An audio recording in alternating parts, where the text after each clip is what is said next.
الحمد لله رب العالمين الصلاة والسلام على سيد الأنبياء والمرسلين وعلى آله الطيبين الطاهرين وأصحابه الراشدين المهديين وأزواجه الطاهرات أمهات المؤمنين أما بعد فأعوذ بالله من الشيطان الرجيم بسم الله الرحمن الرحيم أفمن شرح الله صدره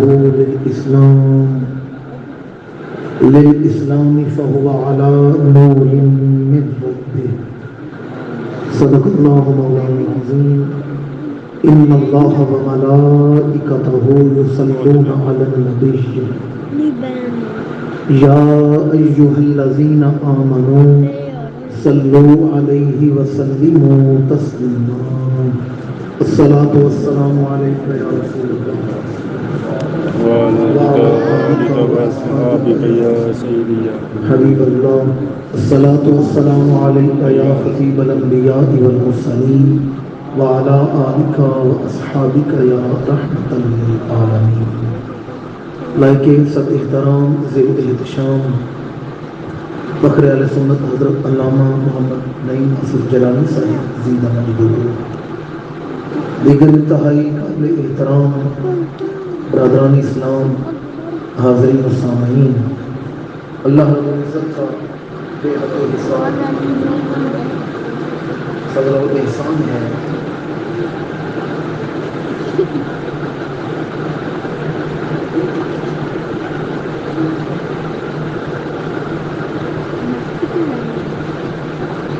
اللہ کریم کا شکر ہے کہ اس ذات کریم نے ہمیں ماہانہ درس قرآن مجید کی اس خوبصورت محفل میں حاضر ہو کر اپنے گناہ بخشوانے کا یہ موقع عطا فرمایا ہے۔ اللہ کریم اس محفل کو ہمارے لیے دین سیکھنے، دین سمجھنے، عقائد کی اصلاح اور اعمال کی درستگی کا ذریعہ بنائے۔ میں نے آپ کے سامنے گفتگو بیان کرنی تھی۔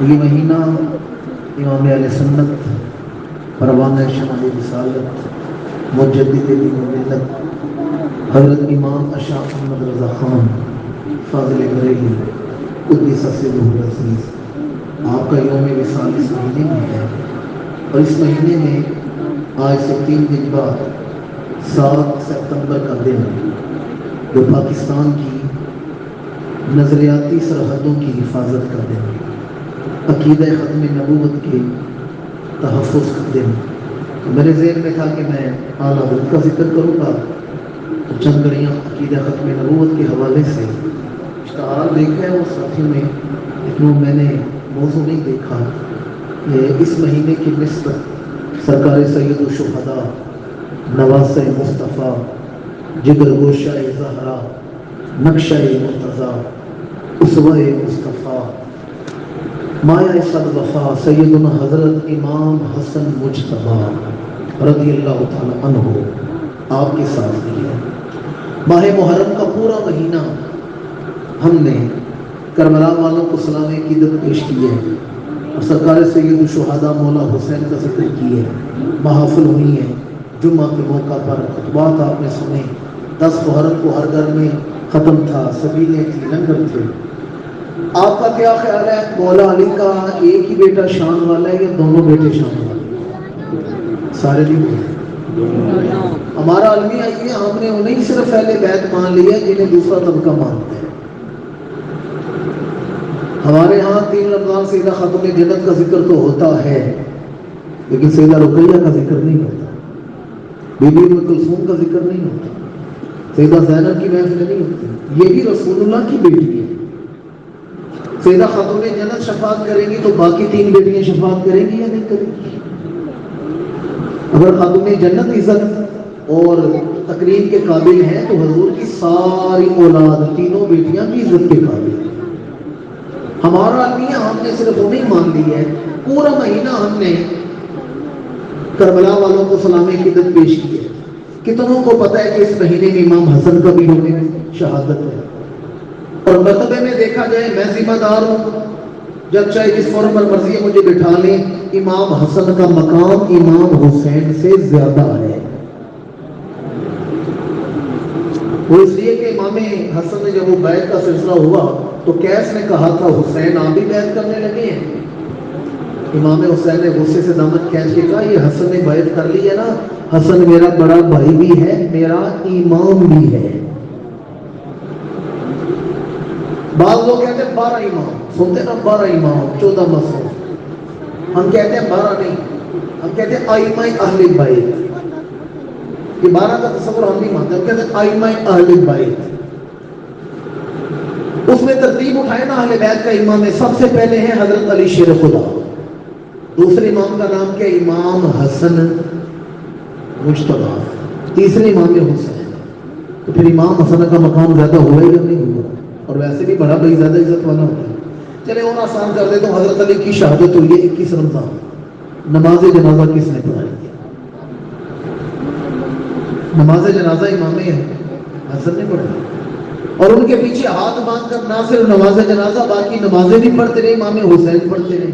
اس امام حسن کا مقام ہے، کیونکہ میں نے آیت بھی ایسے تلاوت کر دی تھی اور یہ موضوع بھی مجھے پتہ چلا ہے، اور میں تینوں حوالوں سے مختصراً گفتگو کروں گا۔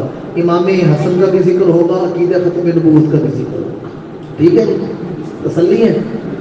میں نے آپ کے سامنے قرآن مجید کا جو مقام تلاوت کی ہے اس میں اللہ تعالیٰ نے ایک نور ولایت کا ذکر کیا ہے۔ اللہ فرماتا ہے افمن شرح اللہ صدرہ للاسلام فہو علی نور من ربہ، اللہ جس کا سینہ اسلام کے لیے کھولنا چاہتا ہے۔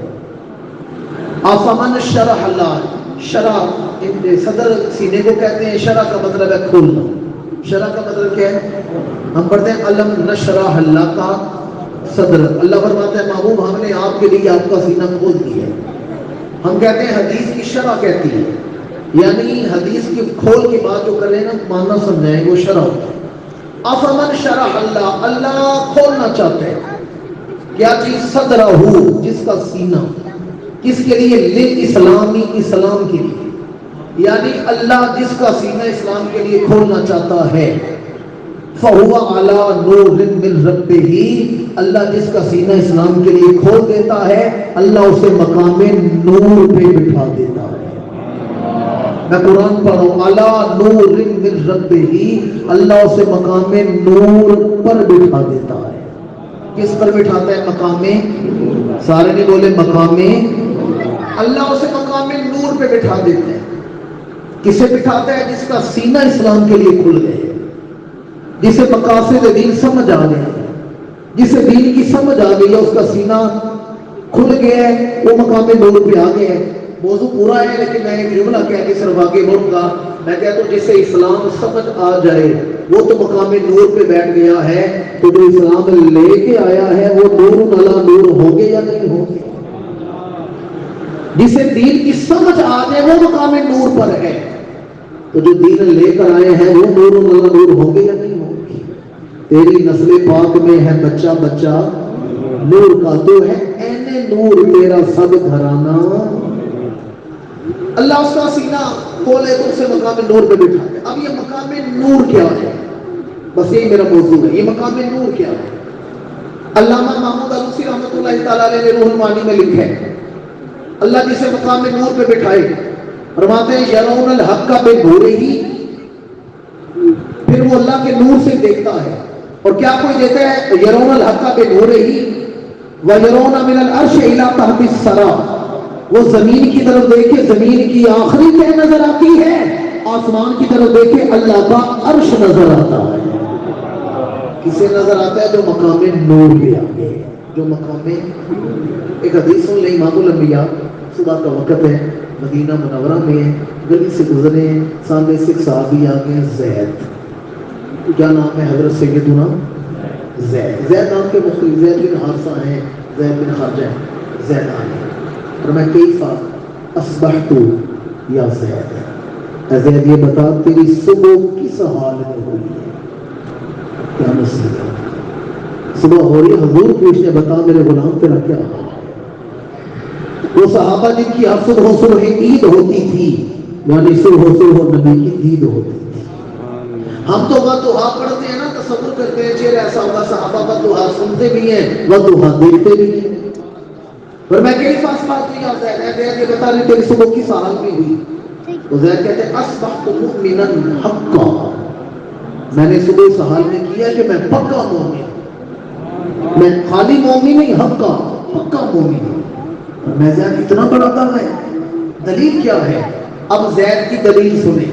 یا رسول اللہ دلیل یہ ہے میں دن کے وقت نفلی روزے رکھتا ہوں، رات کو تہجد پڑھتا ہوں، تلاوت قرآن بڑی کثرت سے کرتا ہوں، اور یہ تین عمل کرنے کی وجہ سے مجھے مقام یہ ملا ہے، میں زمین کی طرف دیکھوں تو زمین کی آخری تہ نظر آتی ہے، میں آسمان کی طرف دیکھوں تو مجھے اللہ کا عرش نظر آتا ہے، میں اگلے زمانوں کو دیکھوں تو مجھے قیامت برپا ہوتی نظر آ رہی ہے، لوگ قبروں سے اٹھتے نظر آ رہے ہیں، بالوں سے مٹی جھاڑتے نظر آ رہے ہیں، میزان لگا ہوا ہے، عمل تل رہے ہیں، میں دوزخیوں کو دوزخ میں گرتے ہوئے دیکھ رہا ہوں، میں جنتیوں کو جنت میں جاتے ہوئے دیکھ رہا ہوں، اور وہ کتاب میرے سامنے ہے جس پر جنتیوں اور دوزخیوں کے نام لکھے ہیں.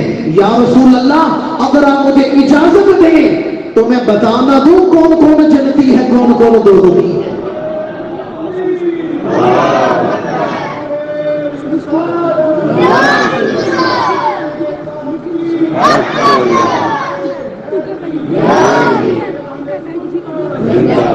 آپ لوگوں نے آج تک بابوں کی ولیوں کی کرامتیں سنی ہیں، آج صحابہ کرام کا نور ولایت اور یقین جانیے پورا موضوع ہے، اسے کسی اور وقت کے لیے پینڈنگ کر دیتے ہیں، پھر کبھی بیان کروں گا.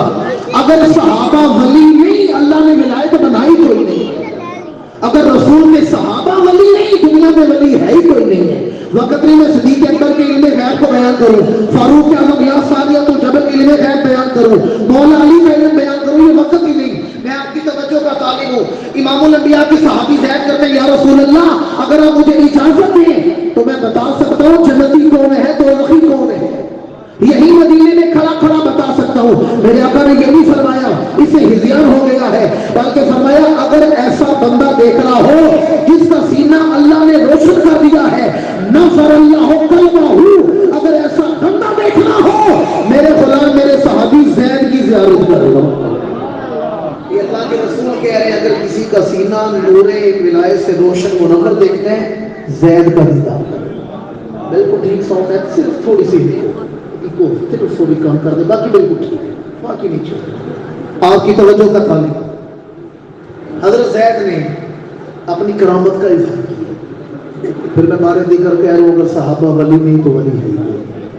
جناب صدیق اکبر نا مثال کا وقت ہوا ہے، سید عائشہ سے کہا میں دنیا سے جا رہا ہوں، میرے بعد اپنے بھائیوں کا بھی خیال رکھنا، اپنی بہنوں کا بھی خیال رکھنا. بابا جان میری تو ایک بہن ہے اسماء بنت ابی بکر، آپ کہیں نا اپنی بہن کا خیال رکھنا، بھائیوں کا بھی اور بہن کا خیال رکھنا. ایک بہن ہے آپ کہہ رہے ہیں بہنوں کا خیال رکھنا. آپ نے فرمایا میری فلاں زوجہ حامل ہے اور مجھے اس نے خدا سے پتا چل گیا اس کے پیٹ میں بچی ہے، اس لیے کہہ رہا ہوں بہنوں کا خیال رکھنا. وہ دور الٹرا ساؤنڈ کا دور نہیں تھا، دور تو دیکھے نا کون سا دور ہے. امام الانبیاء فتح مکہ اٹھا کر دیکھے سفر کر رہے ہیں، راستے میں ایک چرواہا ملا، نام اللہ کے نبی فرمایا ہاں میں اللہ کا نبی. اب چرواہا آج بھی ایموشن آنے والے کہتے اگر آپ اللہ کے نبی ہیں تو بتائیں میری اونٹنی حاملہ ہے، کب ہے حاملہ، بتائیں میری اونٹنی کے پیٹ میں جو بچہ ہے وہ نر ہے یا مادہ ہے. سمجھ گئے؟ میل ہے یا فیمیل ہے، مونس ہے یا مذکر ہے. یہ جو بچہ اس کے پیٹ میں ہے یہ اونٹنی ہے یا اونٹ ہے، نر ہے یا مادہ ہے. یہ سوال اس نے کس سے پوچھا ہے؟ اللہ کے، توجہ ہے تو بولے کس سے؟ اللہ کے نبی سے سوال کر رہے ہیں. اس سے پہلے حضور جواب دیتے پشت پر کھڑے ہیں سلمہ بن سلامہ صحابی رسول، انہوں نے کاندھے پہ ہاتھ رکھ کر اپنی طرف کیا تو فرماتے ہیں لا تصل رسول اللہ وہ اقبل علیہ انا اخبرک ذالک. اے میرے رسول سے سوال کرنے والے میرے نبی سے نہ پوچھ، میرے پاس آ میں بتا دیتا ہوں تیری اٹھنی کے پیٹ میں جو بچہ ہے وہ نر ہے یا مادہ ہے. اور ایمان سے بتائیں گے شان ہے خدمت گاروں کی، سردار کا عالم ہے. امام اعظم وضو مسجد آ رہی ہے نا تو مسجد کی وضو خانے سے نالی کہتے ہیں، بعض وینی کہتے ہیں، نالی سے نا وضو کا پانی بہ جاتا ہے. امام اعظم شاگردوں سے کہتے ہیں میں پانی دے کے بتا سکتا ہوں اندر وضو کون کر رہا ہے. نہیں سمجھے میں نے کیا کہا ہے؟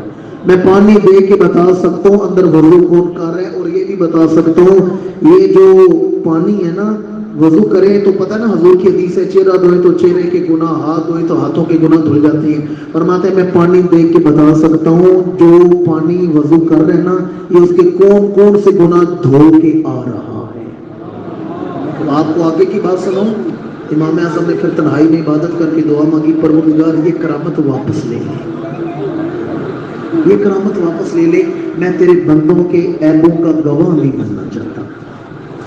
یہ بات تو میں نے بیان کر دی، اس آئینے میں اپنا آپ رکھیں. ہم تو ہر وقت ٹول میں رہتے ہیں، ایسا ہی ہے نا.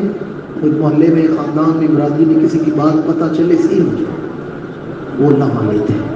پروردگار میں تیرے بندوں کے عیبوں کا گواہ نہیں بننا چاہتا. اور آج کل ہمارے ہاں تو بس ثبوت چاہیے ویڈیو کی صورت میں، اچھا بھلا جو بھی ہے. میں جو بات عرض کر رہا تھا، اللہ جس کا سینہ اسلام کے لیے کھولے اسے کہاں بٹھاتے ہیں؟ مقام میں نور.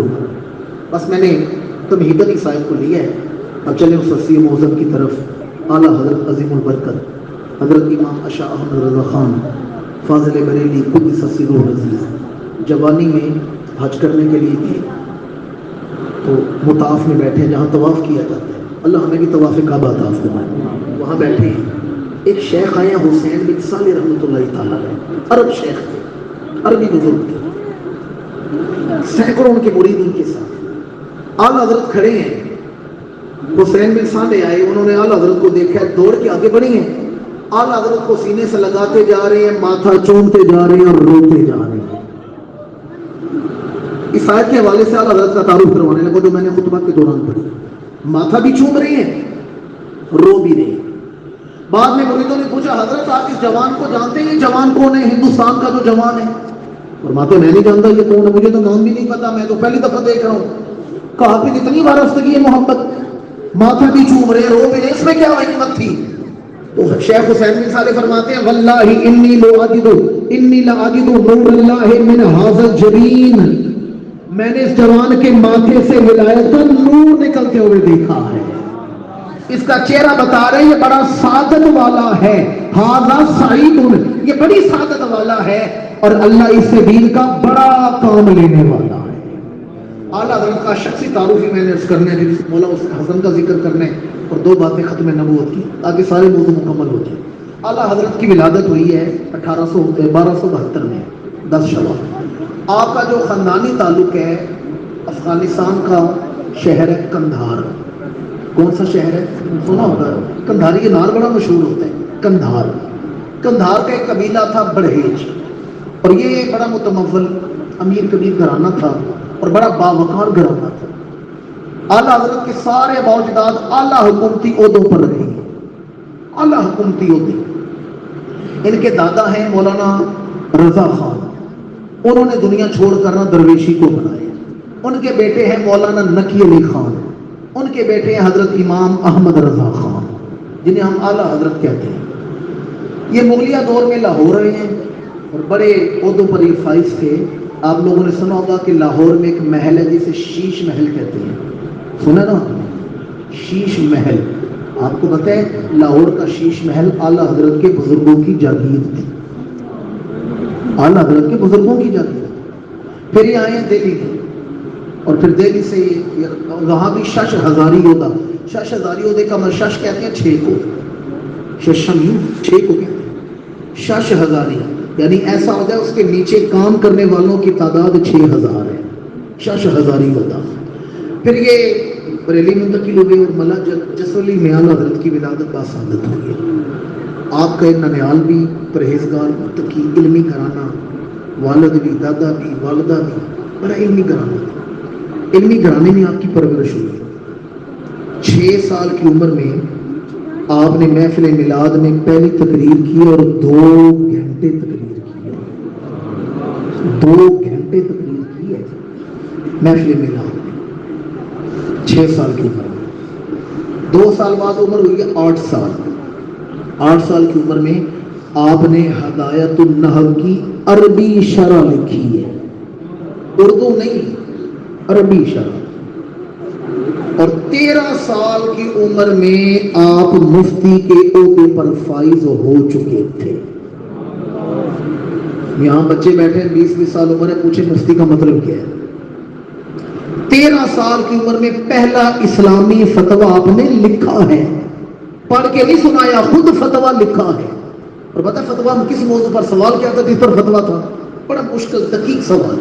آپ جانتے ہیں ہمارے ہاں اگر کوئی بچہ دودھ پینے کی عمر میں اپنی ماں کے علاوہ کسی اور عورت کا دودھ پی لے تو اسے کہتے ہیں رضاعت ثابت ہوگی.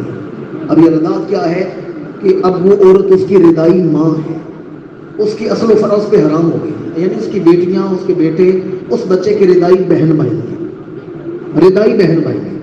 آپ لوگوں نے سنا ہمارے آقا کریم کی والدہ ہیں سیدہ آمینہ, اور بی بی حلیمہ حضور کی رضائی ماں ہے. کیوں؟ حضور ان کا دودھ پیتے. بی بی ثویبہ, بی بی ام ایمن, یہ حضور کی رضائی ماں ہے. تو مسئلہ رضاعت کہتے ہیں بچہ کسی اور عورت کا دودھ پی لے, وہ بھی اس کی ماں بن جاتی ہے, اس کی بیٹیاں اس کی محرم بہنیں بن جاتی ہیں, ان سے نکاح نہیں ہو سکتا. اعلیٰ حضرت کے پاس سوال آیا کہ اگر کوئی بچہ کسی عورت کا دودھ تو نہ پیے لیکن غلطی سے اس عورت کا دودھ بچے کے ناک کے ذریعے معدے میں پہنچ جائے, اب حکم شرع کیا ہوگا؟ عمر ہے 13 سال. 13 سال کی عمر میں آپ نے فتویٰ دیا ہے اگر غلطی سے بھی کسی عورت کا دودھ ناک کے ذریعے بچے کے معدے میں پہنچ گیا ہے رضاعت ثابت ہو جاتی ہے, رضاعت ثابت ہو جاتی ہے. میری ملت کے باشعور مسلمانوں, 13 سال کی عمر میں پہلا اسلامی فتویٰ ارشاد فرمایا. اعلیٰ حضرت کو جن علوم پر دسترس حاصل تھی نا ان کی تعداد ہے 105. کتنے علوم ہیں؟ میں نے بھی بڑا سوکھا لفظ بول دیا, آپ نے بھی سن لیا ہے. ایک ہے, ایک علم ہے, اس کے موضوع 105 ہے. ایک علم ہے اس کے موضوع, ایک ہے 105 علوم.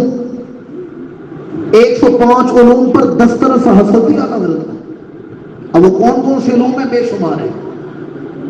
تفسیر ہے, علم تفسیر ہے, پھر اصول تفسیر ہے, حدیث ہے, علم حدیث ہے, اصول حدیث ہے, فقہ ہے, علم فقہ ہے, اصول فقہ ہے, فقہ حنفی ہے, علم جفر ہے, علم رمل ہے, علم رمزیات ہے, علم فلکیات ہے, علم جفر ہے.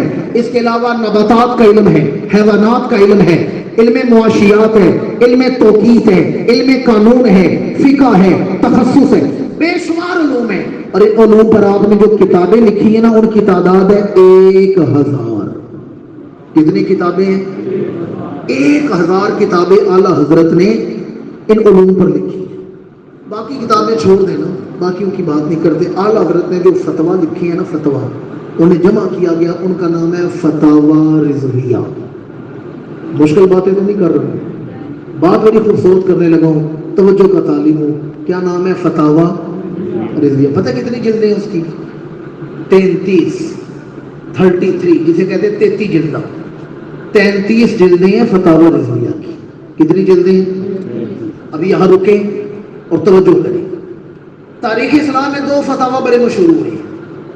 ایک فتاویٰ رضویہ 33 جلدوں والا, ایک ہے فتاویٰ عالمگیری, بڑا مشہور فتاویٰ ہے. بادشاہ اورنگزیب عالمگیر کا نام تو آپ نے سنا ہوگا. اورنگزیب عالمگیر نے علماء جمع کیے, علماء کا بورڈ بٹھایا اور ایک فتاویٰ جمع کیا. تو عالمگیر کے نام پر فتاویٰ عالمگیری کہا جاتا ہے. اور آپ کو پتہ ہے جو علماء بیٹھے تھے جنہوں نے فتاویٰ جمع کیے تھے ان کی تعداد کتنی تھی؟ 500 تعداد تھی. کتنی تعداد ہے؟ 500 تعداد تھی ان کی. اور 500, ہم سارے 500 نہیں بیٹھے ہوئے, 500 کی تعداد میں علماء بیٹھے ہیں. کئی مہینوں سالوں کی محنت کر کر چند جلدوں میں ایک فتاویٰ امت کو دی ہے. پھر سنیں, 500 علماء نے کئی عرصے کی محنت کر کے چند جلدیں امت کو دی ہیں. اور ہمارے امام نے تنے تنہا بریلی کی چٹائی پر بیٹھ کر ایک آدمی نے 33 جلدیں اور 22,000 صفحات کا فتاویٰ اس امت کو عطا فرما دیا ہے. 500 علماء کی محنت کہاں, اکیلے آدمی کی محنت کہاں. اور صرف فتاویٰ رضویہ نہیں, باقی کتابیں الگ ہیں. باقی ہو گئے, حج کرنے کے لیے گئے نا مکہ مکرمہ میں, تو وہاں آپ کے مرید ہیں جن کا نام ہے مولانا ضیاء الدین مدنی رحمۃ اللہ تعالی. کیا نام ہے مولانا؟ آپ حیران ہوں گے ہر سوموار اب بھی مولانا ضیاء الدین مدنی کے آستانے پر محفل میلاد ہوتی ہے. ان کا تو وصال ہو گیا, بیٹے ان کے بیٹھتے ہیں ڈاکٹر صاحب, اب بھی محفل میلاد ہوتی ہے. پورے عرب میں انہیں اجازت ہے, بالکل اسی طرح صلاۃ و سلام پڑھا جاتا ہے جیسے اہل سنت ہے. مدینہ آپ کا گھر حرم کے قریب تھا, پھر حرم کی توسیع ہوئی تو پھر آپ کو گھر الگ دیا گیا. قبر جنت البقیع میں, نام ہے مولانا ضیاء الدین مدنی. میں قریب سے تعارف کروا دیتا ہوں. مولانا شاہ نورانی کا نام تو آپ لوگوں نے سنا ہوگا جی. مولانا شاہ نورانی داماد ہے مولانا ضیاء الدین مدنی کے. اس سے اور آگے قریب کا تعارف کروا دیتا ہوں. امیر اہل سنت مولانا الیاس قادری صاحب کا نام تو آپ جانتے ہیں, مدنی ٹی وی والے بابا جی, یہ مرید ہے مولانا ضیاء الدین مدنی کے. اور مولانا ضیاء الدین مدنی ڈائریکٹ خلیفہ ہیں اعلیٰ حضرت کے. بڑی خوبصورت بات کرنے لگا, بڑی آپ کی توجہ کا طالب ہے. اعلیٰ حضرت گئے ہیں حج کرنے کے لیے. یہ تو سارا موضوع ہوتا نا اعلیٰ حضرت کا, تو پھر میں تفصیل سے بات کرتا. ابھی میں نے 2 موضوع بھی آپ کو سنانے ہیں. تھک کے نہ بیٹھے, میری عادت نہیں ہے. میں آپ سب کو بتا رہا تھا یہ میں تیسری تقریر کر رہا ہوں صبح کی. پہلے ادھر قطر آئے تھے, پھر پنڈوڑی کی ہم آپ کے پاس آئے. توجہ کا طالب. اعلیٰ حضرت حج کرنے کے لیے گئے تو حسد کرنے والے لوگ حاسد بھی ہوتے ہیں. انہوں نے نا افواہ پھیلا دی کہ ہندوستان سے ایک عالم دین آیا ہے, نام ہے امام احمد رضا. امام احمد رضا کا عقیدہ ہے کہ رسول کا علم اللہ کے علم کے برابر ہے. افواہ پھیلا دی نا کہ رسول کا علم اللہ کے علم کے معاذ اللہ برابر ہے. اعلیٰ حضرت کو پتہ چلا, اس دن آپ سخت بخار کی حالت میں تھے, بخار بڑا شدید تھا. اعلیٰ حضرت آئے ہیں حرم کعبہ میں, آپ نے 2 نفل ادا کیے ہیں. پھر جہاں طواف کیا جاتا ہے, جہاں جگہ ملی ہے, کعبے کے دروازے کے بالکل سامنے بیٹھے ہیں, اور کوئی کتاب نہیں, کوئی لائبریری نہیں. توجہ, کوئی کتاب پاس نہیں, کوئی لائبریری پاس نہیں. قلم اٹھایا ہے, کاغذ اٹھایا ہے, اور ایک کتاب اردو میں نہیں عربی میں لکھی ہے. عربی میں لکھی ہے. کتاب کا نام تھا الدولۃ المکیہ بالمادۃ الغیبیہ. یہ کتاب کا نام ہے الدولۃ المکیہ. کتاب لکھی ہے اور دلائل کے ساتھ حدیثوں قرآن کی روشنی میں اس عقیدے کو بیان کیا ہے. اللہ کا علم ذاتی ہے, رسول کا علم عطائی ہے. اللہ ذاتی طور پر عالم الغیب ہے, باقی رسول کا جتنا علم ہے اللہ کی عطا سے علم ہے. اللہ کی بولنی, اللہ کی. اچھا, عربی میں کتاب لکھی ہے. حالانکہ عربی نسل تو ہے نہیں ہے, میں نے بتایا پٹھان کے بیٹے سے تعلق ہے آپ کا. عربی میں کتاب لکھی ہے. اب سنیں, کتاب لکھ کے نا اس کا ایک نسخہ دیا مولانا ضیاء الدین مدنی کو, جن کا میں نے تعارف کروایا. فرمایا یہ جو عرب کے علماء ہیں نا, مکہ مدینہ کے عالم ہیں, ان سے ایک کتاب دکھا کے نا تائید لے لینا. بات ایسی کروں گا جب مکمل کروں گا لگے گا دنیا میں نہیں جنت میں بیٹھے ہو گئے. بات ایسی سنا, علماء کی تائید لے لینا, ان کے کیا تاثرات ہیں کتاب پر. خود واپس آ گئے ہندوستان. مولانا ضیاء الدین علماء کے پاس گئے, انہوں نے کتاب پڑھی, پوچھا کس نے لکھی ہے. کہا میرے پیر و مرشد ہیں ہندوستان کے عالم ہے مولانا احمد رضا خان, انہوں نے لکھی. میں کہا جی اچھا, کتنے دیر میں لکھی ہے. انہوں نے کہا جی صرف 7 گھنٹے میں لکھی ہے. فجر کے بعد بیٹھے ہیں, عصر تک کتاب مکمل کر دی ہے, صرف 7 گھنٹے میں کتاب لکھی ہے. اچھا, مکے میں بیٹھ کے لکھی ہے. جی مکے میں بیٹھ کے لکھی. کہا کس لائبریری میں گئے ہیں, کہاں کتابیں پڑھ کے لکھتے رہے ہیں. میں نے کہا لائبریری نہیں, کعبے کے دروازے کے سامنے بیٹھ کے لکھی, اور کوئی کتاب نہیں, کوئی لائبریری نہیں. انہوں نے کہا یہ کسی انسان کا نہیں, کسی جن کا کام مان لیتے ہیں, انسان کے بس کی بات نہیں.